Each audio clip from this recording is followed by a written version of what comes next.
Alors nous reprenons notre parcours de l'occultisme et de l'évangile. Vous avez beaucoup de mérite de vous accrocher à cette formation. On va bientôt arriver à des choses plus contemporaines et surtout aux questions de solutions qui, je suppose, vous intéressent encore davantage. Mais on a parcouru donc le monde de l'Ancien Testament, le monde du Nouveau Testament. Je suis conscient que bien des choses supplémentaires pourraient être dites, que l'on pourrait approfondir également les conceptions du monde de chacune des civilisations égyptiennes, babyloniennes, assyriennes même, qu'on a un peu laissé de côté, on ne les a pas distinguées de la civilisation babylonienne.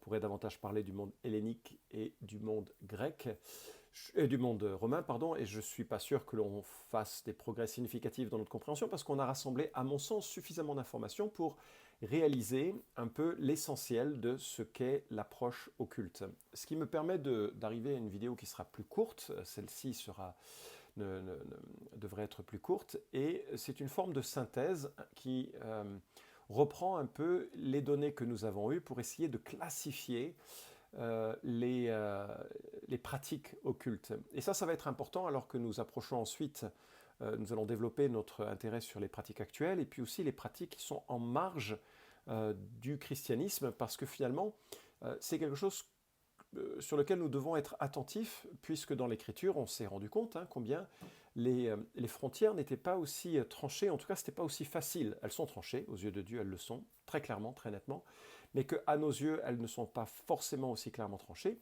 et que ce n'est pas toujours évident de distinguer les phénomènes. Donc, on essaye de faire cette synthèse, et je me dis que l'une des synthèses que l'on peut faire par rapport à ce que nous avons vu et que j'ai déjà un petit peu regardé avec vous dans l'introduction, c'est qu'on peut considérer l'occultisme en fonction de son objectif.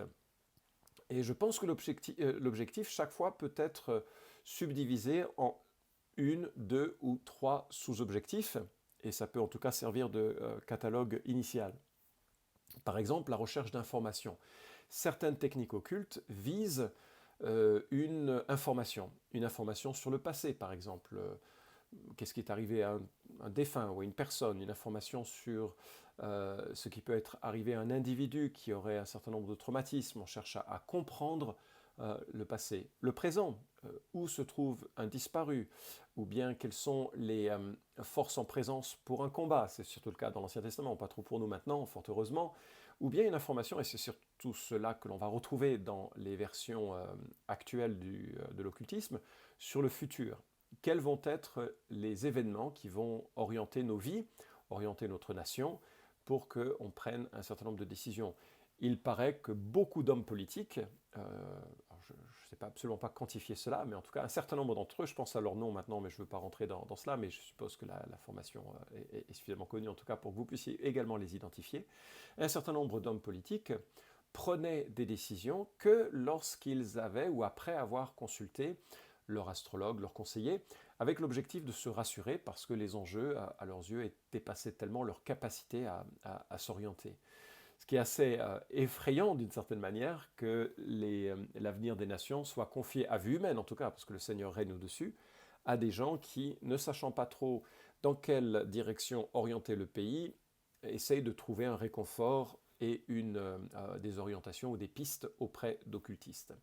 En tout cas, la recherche d'informations qui vise la prise de décision, le guidage, l'orientation ou bien simplement l'information, c'est un des premiers objectifs. Second objectif, c'est une mise en relation. La personne cherche une relation avec un défunt, ça c'est typique de gens qui, dans la souffrance du départ d'un proche, cherchent un lien avec cette personne par le biais de spirit, par le biais de personnes qui se réclament réclament compétents pour faire parler les morts. Et là, on cherche une sorte de communion avec le mort, ou en tout cas une communication avec le mort, par exemple. Parfois, on cherche une relation qui va être de l'ordre, alors ça je pense notamment à l'animisme avec certaines de ces formes les plus vives de sorcellerie. On cherche une union avec les éléments, une sorte de métamorphose, parfois presque avec la décorporation de l'esprit des rêves. C'est le deuxième esprit dans la conception animiste de l'être humain, qui est capable de se métamorphoser en soldat, en animal, etc. encore une fois, je suis conscient que ça semblera assez étrange à ceux qui sont dans un contexte scientiste occidental, mais on cherche une relation, une communion, une fusion à s'identifier à des êtres qui sont de nature spirituelle, des esprits, des anges, des démons et également des morts. Et puis il y a une troisième orientation, un troisième objectif que l'on a, que l'on peut trouver dans les pratiques occultes, qui est celle de l'opération. On cherche à réaliser un changement quelque part, soit une bénédiction, avec par exemple on va prononcer des paroles de guérison, on va prononcer des paroles de bienveillance et de bénédiction, ou bien la malveillance. On va envoyer un sort pour que la personne tombe malade et qu'elle devienne esclave de certaines choses. Je me souviens par exemple d'un de mes collègues au Tchad, avant qu'il ne se convertisse, il était lui-même animiste et dans son village, tout le monde était très conscient de la puissance du sorcier. Et un jour, sa fille à lui, non pas le sorcier, mais sa fille à lui, à mon collègue, est tombée malade et il était absolument convaincu que c'était le fait du travail de ce sorcier. Et donc, rempli de colère, il est allé le voir et il l'a torturé, hein, il n'y a pas d'autre mot, il l'a attaché. Encore une fois, c'était avant sa conversion, c'était avant qu'il ne devienne chrétienne, il n'en était pas très fier. Mais il l'a attaché, lui a percé la tête et puis lui a dit maintenant je t'ordonne de délivrer ma fille, je t'ordonne de délivrer ma fille. Et lui dit ok, je te promets, je te promets. Puis il l'a relâché et il a sorti de dessous une sorte de paillasse, une effigie d'une poupée en quelque sorte, et je ne sais pas ce qu'il a fait exactement, mais à l'instant même, sa fille était dégagée de la maladie dans laquelle elle venait de tomber. Donc là, on est dans le cas d'une opération, alors ça peut être une opération négative ou positive, mais dans les deux cas, c'est une opération occulte. Hein. Ça peut aussi être, et c'est souvent comme ça dans l'Occident que c'est orienté, le retour de l'âme aimée qui est partie. On va faire un certain nombre de sorts pour qu'il puisse revenir. Alors essayons de regarder quelques expressions de cela.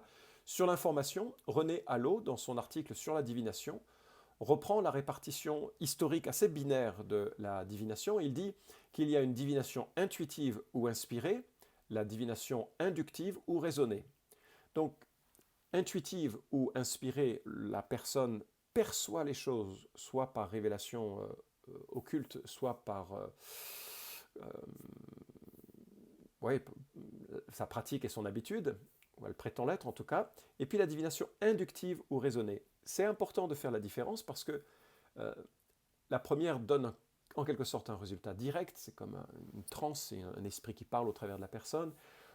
La deuxième est, on réfléchit à la question, si vous allez voir des astrologues, ce sont souvent de très fins psychologues qui comprennent très bien si vous êtes du genre anxieux, colérique, si ce que vous cherchez à obtenir, et qui va vous donner en fait, par l'interprétation des signes, ce que vous voulez entendre. On reviendra plus tard dans la session sur les dangers de l'occultisme, quels sont les mécanismes qui nous enferment dans l'occultisme. Et Allot continue, à la première se rapporte l'oracle, la prophétie, l'oniromancie, c'est-à-dire la divination par les songes, à la seconde les sorts, la divination par les êtres animés, animaux, hommes, plantes, arbres ou inanimés, terre, feu, air, eau, objets divers, nombres, lettres, enfin par les astres, les images et la météorologie et les jours. Et j'espère que vous avez remarqué qu'il doit y avoir une interprétation. C'est un phénomène assez important parce que c'est l'interprétation qui va donner sens et qui va faire que la personne se sent concernée avec un fait qui, au départ, est franchement absolument neutre. Parce qu'aucun de ces signes sont capables de nous donner la moindre information. Ça, c'est une conception du monde qui le donne. Il a raison, je trouve, de dire que l'astrologie existe dès lors que certains croient en elle et veulent savoir ce qu'elle a à leur dire. De ce fait, il est probablement plus important de déterminer ce qu'on attend d'elle que ce qu'elle est objectivement capable de fournir. Il est prudent cet homme dans cet article de l'Encyclopédie Universalis. Il dit voilà, vous allez obtenir ce que vous recherchez. C'est comme certains qui se triturent l'esprit sur le triangle, le cercle ou l'équerre ou la balance dans certains milieux ésotériques. Un symbole ne dit rien. Mais ce que vous dites du symbole vous impressionne parce que vous vous entendez parler, vous vous entendez réfléchir et vous dites ah, je découvre des choses vraiment intéressantes. Mais vous faites qu'une projection de ce que vous voulez voir de ce symbole. Beaucoup de l'occultisme est en fait une projection de ce que l'on souhaite entendre et de ce que l'on souhaite savoir pour se rassurer. La Kabbale, littéralement tradition, dans un autre article, cette fois-ci signé de François Secret et de Gabriel Sedrajna, dit « Comme toute autre forme de mystique religieuse, elle cherche essentiellement à réinterpréter les données de la révélation en vue d'atteindre des réalités supérieures par le moyen de la connaissance, de la vision ou à travers d'une expérience vécue. » Et là, vous avez vraiment, je pense, une distinction fondamentale avec l'approche que l'Écriture nous donne. La Bible nous est donnée pour que nous connaissions ce que nous avons besoin de connaître et que nous soyons confiants sur ce que nous n'avons pas besoin de connaître. Et sa révélation n'a pas besoin d'être pris comme on le veut. La Bible nous encourage à ne pas avoir d'interprétation particulière, mais au contraire de chercher le sens du texte en fonction de l'intention de l'auteur, en lien avec les destinataires originels. C'est comme ça que l'on chemine petit à petit et que l'on tire une compréhension de qui est Dieu, une compréhension de ce que Dieu attend, une compréhension de ce qu'est la vie chrétienne. On ne cherche pas des interprétations alambiquées, bizarres, uniques, étranges, qu'on serait les seuls à détenir, et surtout sous un vocabulaire parfois exagéré du style « le Saint-Esprit m'a dit », comme si à ce moment-là, ça rompt toute discussion possible et qu'il y aurait un autre niveau de compréhension de l'écriture. Il y aurait ce que la Bible dit et puis ce que l'on en fait. En fait, là, tous ces modes de réflexion qui cherchent une information ne sauraient se contenter d'une information directe, comme nous pouvons nous en contenter en lisant la Bible, mais de chercher toute une série d'initiations qui donnent en fait, par cette interprétation personnelle et personnalisée, le sens que l'on veut lui donner. Le contraste est grand avec Christ, nous avons tout pleinement en Christ, mais là je m'avance, on abordera cette question ultérieurement. Deuxièmement, dans l'objectif, la relation. Cette relation peut s'exprimer par exemple par le culte des ancêtres ou par des techniques facilitant la transe, où on se perd et on se donne à des êtres spirituels ou à des influences spirituelles. On va chercher un contact avec les esprits, avec les morts, avec les forces de la nature. J'ai lu un livre qui m'a touché parce qu'il est très bien écrit, ce qui n'est pas toujours le cas, des récits missionnaires, d'un homme qui était missionnaire avec Wycliffe, donc une mission qui s'occupe de traduire la Bible en différentes langues. Et Waters, donc c'était son nom, qui a travaillé au Népal pendant plusieurs décennies, a écrit ce livre absolument phénoménal, qui est très très bien écrit, puis qui nous fait vivre un peu les choses qu'il a pu vivre. Mais il s'est rapproché beaucoup des chamans, peut-être à l'excès à mon avis, je crois qu'il est allé trop loin. Mais bon, écoute, chacun fait comme il le sent et le voit. Mais il décrit une situation qui, je pense, révèle un peu ce type de mise en relation. Le chaman est assis à la place d'honneur, à la tête du foyer. Son public est assis en face de lui. Vêtu d'un costume complet et d'une coiffe de plumes, il commence à appeler ses esprits au rythme hypnotique de son tambour. Ta-ta-ta-on, ta-ta-ta-on, ta-ta-ta-ta-on, ta-ta-ta-ta-on. Je ne sais pas si je le dis correctement. Le premier défi du chaman est de convaincre son public qu'il a transcendé le plan naturel et qu'il a fait le passage au surnaturel. Les dieux arrivent, son corps tremble et le chaman pousse ses mains dans le feu. Il se lave le visage avec de la cendre chaude et mange des charbons ardents. Il tombe sur le dos, son corps se raidit et il commence à convulser. L'esprit du lama arrive et le chaman commence à parler une langue inconnue, la langue secrète des dieux. Des cris d'animaux percent l'obscurité. C'est un spectacle destiné à inspirer la crainte, indiquant que le chaman a transcendé le monde naturel. Mise en relation, c'est évidemment le cas de ceux qui cherchent un contact avec leurs ancêtres décédés.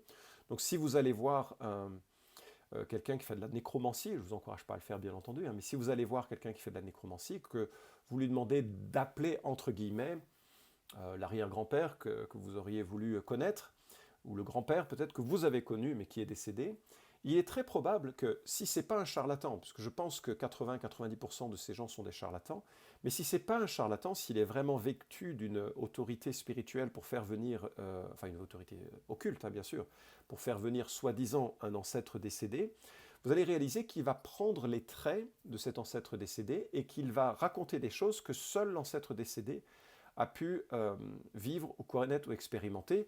Et donc ça va vous troubler énormément ou ça va troubler énormément la personne qui vient consulter. Il faut bien réaliser que ce n'est pas le mort qui parle, parce que la Bible dit qu'il y a un fossé entre nous et les morts. Il n'y a pas de contact, il n'y a pas de relation avec les morts.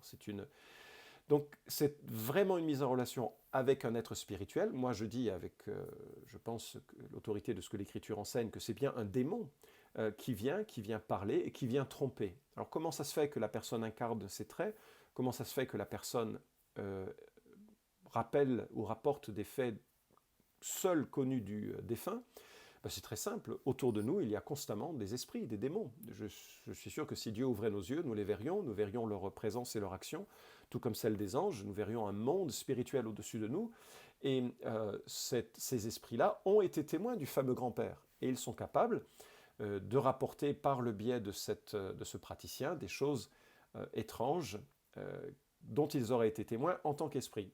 Alors je sais, ça semble étrange, c'est un autre monde, et c'est le monde de l'occultisme. Mais il ne faut pas se laisser tromper, il y a une apparence du défunt, mais il n'y a pas la réalité du défunt.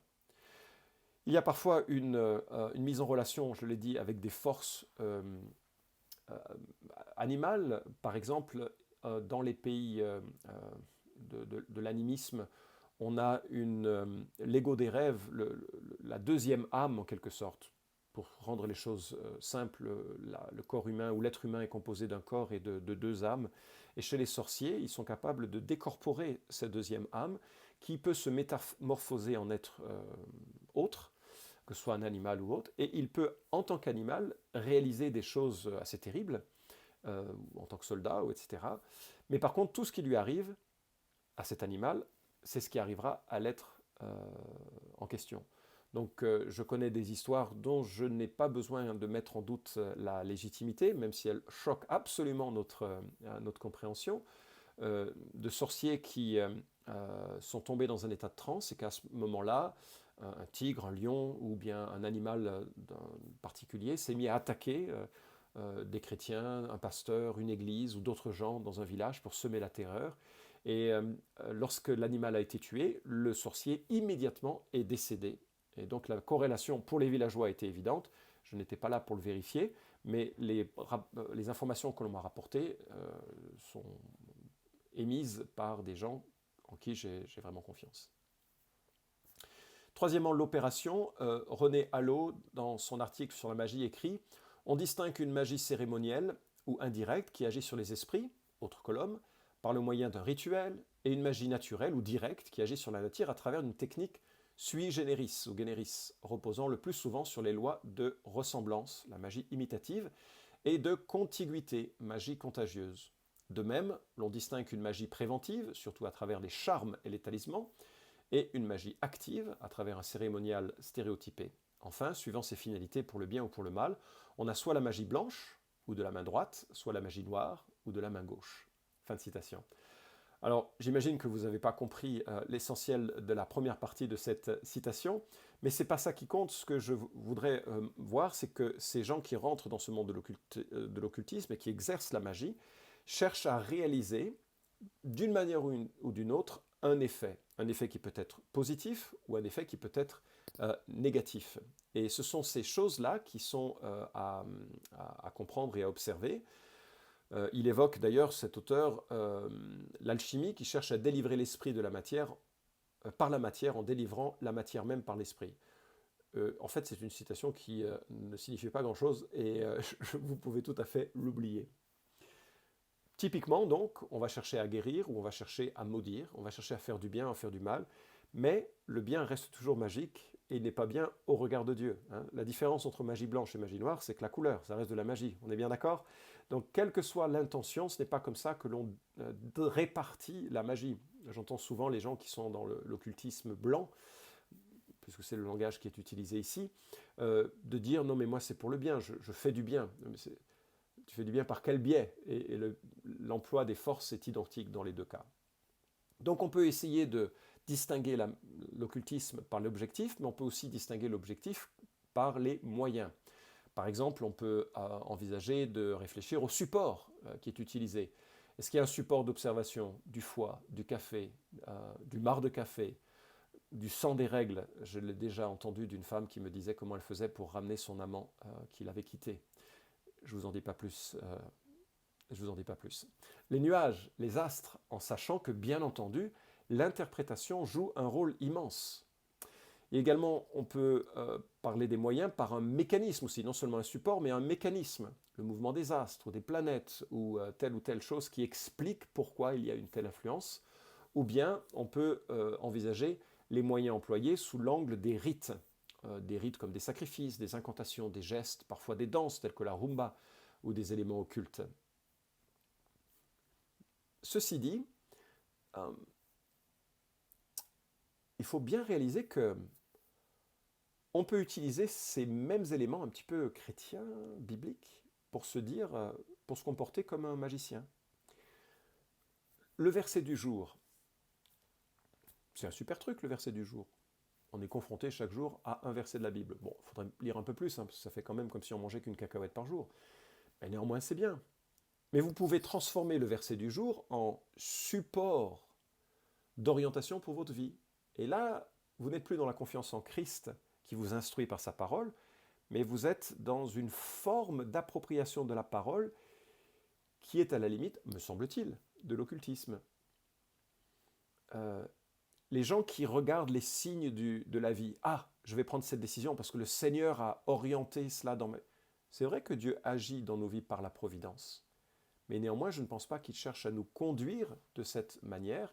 Donc il y a quelque chose qui est à considérer comme, bon, est-ce que l'on regarde les signes de la nature et de la vie comme étant des signes un peu magiques? Alors, je suis conscient, on vit avec un Dieu qui est puissant, qui est surnaturel et qui peut nous orienter de façon surnaturelle. Mais j'avoue que quand j'ai entendu certains témoignages de gens, je n'ai pas été convaincu de la légitimité des moyens qu'ils employaient pour comprendre quelle était la volonté de Dieu.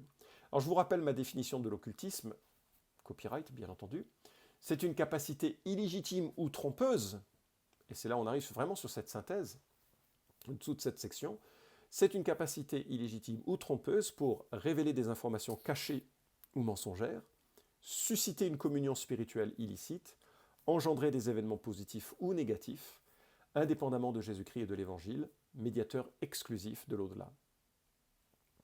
Ça, c'est pour le praticien.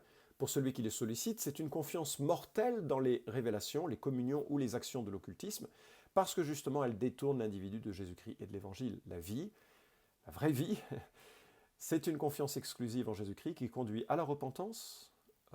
Et bien sûr, la repentance, pour moi, c'est associé à la foi, à la confiance dans ce que Jésus a fait à la croix pour moi, la consécration et l'amour de Dieu et du prochain. Et on est dans une logique de suffisance. Christ est tout ce dont nous avons besoin. Ce qui me conduit à aborder une notion assez importante pour la suite de notre parcours, c'est la notion de confiance fondamentale. En quoi est-ce que vous avez confiance fondamentalement pour votre vie?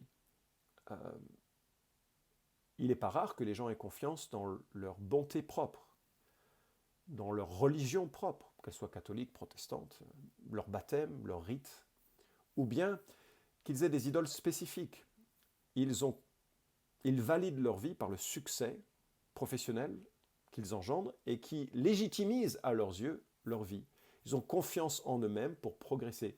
Ils ont confiance dans les rites qu'ils réalisent ou dans les initiations qu'ils ont réalisées, que ce soit dans la franc-maçonnerie, que ce soit dans différentes sphères ésotériques.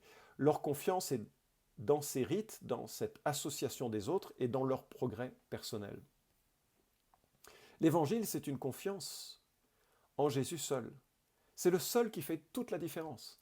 On peut avoir confiance en Jésus plus et on a déjà perdu Jésus. On peut rien soustraire ni ajouter à Jésus, il est suffisant. Vous avez tout pleinement en Jésus-Christ. Rabâche Colossiens de différentes manières tout au long de cet épître. C'est fondamental. Tout l'ésotérisme et toutes les spiritualités alternatives et toutes les corruptions de l'évangile disent il faut Jésus plus. Plus, plus, plus. Et le problème de l'occultisme, et c'est son problème fondamental, c'est que l'on a confiance dans ces rites à soi ou dans les rites d'un praticien pour être protégé, pour être pardonné, pour être gardé, pour réussir. Non seulement les gens vivent dans la peur, mais en plus ils trouvent pour calmer leur peur des choses dans ces gestes et ces rites qui sont finalement centrés sur eux-mêmes. Parfois centrés sur le diable, mais pas toujours. Je ne crois pas qu'il y ait un démon dans chacune de ces pratiques. Parfois c'est évident, mais pas toujours. parce que c'est simplement le mensonge qui nous enferme. Et finalement, la grande question de celui qui, dans l'accompagnement des gens, c'est en quoi est-ce que l'on a confiance pour vivre, pour être pardonné, pour être réparé, pour être apaisé, pour être serein.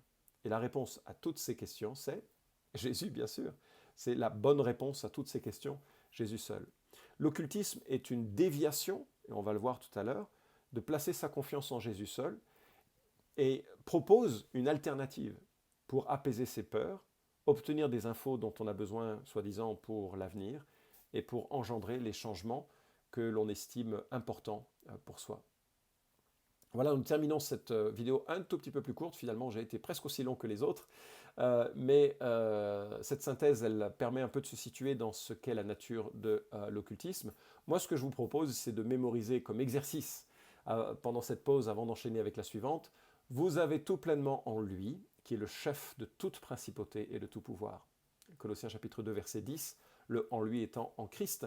Cette plénitude que nous avons, plénitude spirituelle, elle est ici présentée sous l'angle de celui qui est chef de tout démon, de tout ange, de toute force spirituelle agissante dans le monde, de tout pouvoir humain également.